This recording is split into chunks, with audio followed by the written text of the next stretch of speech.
20 old celebrity scandals that were swept under the rug. Behind the glitz and glamour of old Hollywood lay secrets darker than anything depicted on the silver screen. While today's celebrity scandals unfold in real time across social media, the golden age of Hollywood operated under a different system, one where powerful studio fixers, complicit media outlets, and a code of silence kept the industry's most shocking incidents hidden from public view. Today, we're pulling back the curtain on 20 celebrity scandals that powerful interests managed to sweep under the rug until now. These aren't just tales of indiscretion or bad behavior. They're stories of crimes covered up, careers strategically protected, and victims silenced, all to preserve the carefully crafted illusions that studios sold to the American public. In an era when a star's image was considered studio property, executives would stop at nothing to protect their investments, using tactics that ranged from simple payoffs to alleged connections with organized crime. 1. Joan Crawford's pornographic past. Before she became one of MGM's most bankable stars and an eventual Academy Award winner, Joan Crawford was a struggling actress willing to take any job to survive in Hollywood. This reportedly included appearing in at least one pornographic film in the early 1920s when she was likely still a teenager. As Crawford's star rose, the existence of this film became a ticking time bomb that threatened to destroy the glamorous image MGM had carefully crafted for her. According to Hollywood lore, when MGM discovered the film's existence, studio fixer Eddie Mannix was dispatched to handle the situation with extreme measures. Some accounts claim that MGM paid hundreds of thousands of dollars, an astronomical sum at the time, to track down and destroy every copy of the film, allegedly titled Velvet Lips. More sensational versions of the story suggest that Mannix enlisted mob connections to threaten or eliminate anyone attempting to distribute or profit from the footage. Crawford's own brother reportedly attempted to blackmail her over the film, approaching her first husband Douglas Fairbanks Jr. for a payoff. The blackmail attempts followed Crawford throughout her early career, even reportedly occurring during her honeymoon. Fairbanks later confirmed that his wife had indeed been blackmailed over films from her past, lending credibility to the long-circulating rumors. 2. Clark Gable's secret child. Clark Gable, the king of Hollywood, embodied masculine charm and integrity in films like Gone with the Wind and It Happened One Night. But in 1935, while filming The Call of the Wild with actress Loretta Young, the married Gable engaged in a brief affair that would lead to one of Hollywood's most elaborate cover-ups. Young, a devout Catholic, discovered she was pregnant with Gable's child after filming concluded. Faced with the prospect of career-ending scandal, both for her out-of-wedlock pregnancy and for Gable's adultery, Young orchestrated an extraordinary deception with the help of studio publicists. She disappeared from public view, secretly gave birth to a daughter, placed the child in an orphanage, and then, in a bizarre twist, adopted her own biological daughter months later, presenting the girl to the press as Judy Lewis, her newly adopted child. The ruse was maintained for decades, with Young never acknowledging the truth to her daughter or the public. Lewis grew up suspecting something was amiss, particularly as she developed protruding ears identical to Gable's, a feature Young forced her to hide with bonnets and eventually painful cosmetic surgery. It wasn't until 1994, when Lewis was 59 years old, that Young finally admitted the truth to her daughter during a confrontation over a published biography. Most disturbing about this scandal was Young's later revelation that her encounter with Gable may not have been consensual. In a posthumously published memoir, Young described using the term date assault after hearing the phrase decades later, suggesting that what Hollywood had romanticized as an affair may have actually been a sexual assault, adding another layer to a scandal that had already robbed a child of her true identity for over half a century. 3. Judy Garland's studio abuse. Behind Judy Garland's iconic performances in The Wizard of Oz and other MGM classics lay a horrific story of studio abuse that was concealed for decades. From the moment the teenager signed with MGM, studio executives began a campaign of psychological and pharmaceutical manipulation that would haunt her for the rest of her life. Louis B. Mayer and other MGM officials regularly referred to the young Garland as "my little hunchback" and criticized her weight and appearance, fostering profound insecurities in the teenage star. To control her weight and maintain the punishing schedule of back-to-back film productions, the studio introduced Garland to a regimen of amphetamines to suppress her appetite and provide energy, followed by barbiturates to help her sleep, beginning a cycle of addiction that would ultimately contribute to her premature death at age 47. The studio's control extended beyond Garland's body to her personal relationships. MGM arranged dates for publicity purposes, monitored her movements, and effectively robbed her of a normal adolescence. When she became pregnant by her first husband at age 19, the studio arranged an illegal abortion to avoid interfering with film schedules and protect her girl next door image. Perhaps most disturbing were the allegations of sexual harassment Garland faced from studio executives, including Mayer himself, who allegedly groped the young actress while telling her she sang from the heart. These traumatic experiences were systematically hidden from public view, with the studio's publicity department crafting stories about Garland's perfect life and supportive studio family. The truth about Garland's treatment emerged only gradually after her departure from MGM, with the full extent of the abuse becoming clear only after her death. By then, the damage had been done. Garland spent her adult life battling the addictions and psychological trauma inflicted during those formative years at MGM, all while the studio's carefully constructed narrative of a happy, wholesome star continued to shape public perception for decades. 4. The mysterious death of George Reeves. On June 16, 1959, George Reeves, beloved by a generation of children as Superman in the hit television series Adventures of Superman, was found dead from a gunshot wound in his Beverly Hills home. The official ruling was self-harm, but circumstances surrounding his death were suspicious enough to fuel decades of conspiracy theories and speculation about murder. The most glaring inconsistencies in the self-harm narrative included the absence of gunpowder residue on Reeves's hands, the odd angle of the fatal shot, and multiple bullet holes found in the floor of his bedroom, suggesting that more than one shot had been fired. Perhaps most suspiciously, the guests present at his house that night waited 30 to 45 minutes before calling police after hearing the gunshot, providing ample time to alter the scene. Reeves had been involved in a complicated love triangle that provided potential motives for murder. He had recently ended a long-term relationship with Toni Mannix, wife of MGM fixer Eddie Mannix, to become engaged to socialite Leonore Lemon. Some theories suggest that the jilted Toni Mannix, or her husband using his mob connections, may have arranged Reeves's murder in retaliation. The hasty conclusion of self-harm also conveniently aligned with studio interests. Reeves had been struggling with typecasting as Superman and had faced career frustration, making self-harm a plausible narrative that required no further investigation. Hollywood power players had every reason to avoid a scandalous murder investigation involving one of television's most recognizable faces, especially one that might implicate industry insiders. The case was closed quickly, with minimal investigation into the inconsistencies or the potential involvement of Hollywood's power elite. Decades later, the circumstances surrounding Reeves's death remain one of Hollywood's most enduring mysteries, a case where the official story seems designed to protect powerful interests rather than uncover the truth.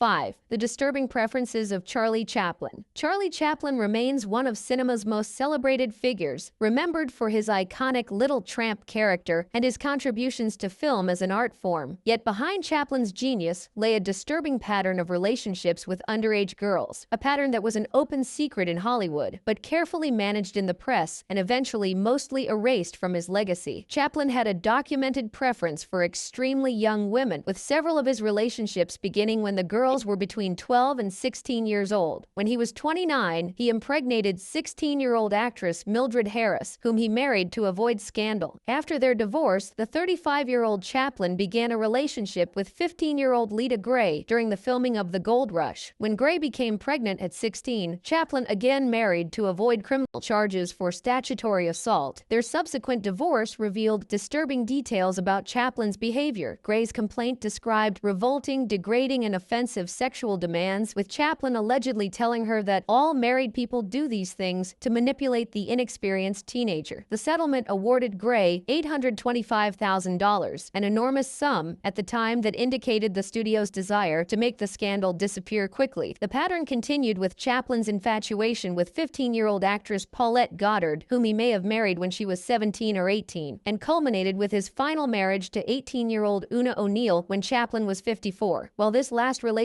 developed into a lasting marriage, it followed the same disturbing pattern of attraction to very young women. What's most revealing about Hollywood's treatment of Chaplin's behavior is how it was reframed as romantic rather than predatory. Studio publicity portrayed him as a love-struck artist rather than a middle-aged man pursuing children, and the press largely adopted this narrative. The full details of Chaplin's relationships with underage girls were buried for decades, allowing his artistic legacy to flourish without the taint of his personal conduct. A perfect example of how powerful men's predatory behavior could be normalized and excused in old Hollywood. 6. The studio-mandated abortions. In Hollywood's golden age, female stars' reproductive choices were often dictated not by personal preference but by studio contracts. Pregnancy meant a hiatus from filming, potential changes in appearance, and a possible